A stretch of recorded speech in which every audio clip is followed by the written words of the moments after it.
नमस्ते प्रणाम। त कैसन बानी लोग? रौरा लोग हमरा ख्याल से निमन होके हम लोग त प्रियंका छपरा वाली के ब्लॉग में रौरा लोग के स्वागत बाटे। नया ब्लॉग ये है कि आज के हमार नया ब्लॉग है।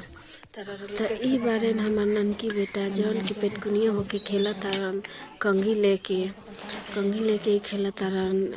सब खिलौना इनकरा लगे रखल बा बिछाना पर, खिलौना छोड़ के कंघी लेके खेला तारन।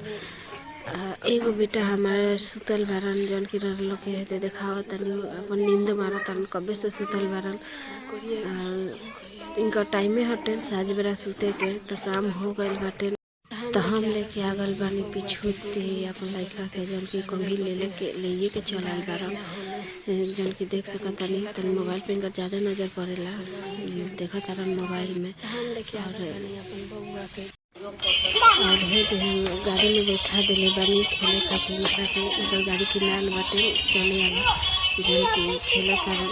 ज्यादातर गनवे बजावत तारन अपने से ये टिप देतानी रौरा लोग देख सकत तानी में। कभी कभी दरवाजा तो चुपचानी से सुनेलन। बैठल बारन खेल तारन, पीछे पड़े चलाव तारन। देखो कैसे पीछे पड़े चलाव तारन।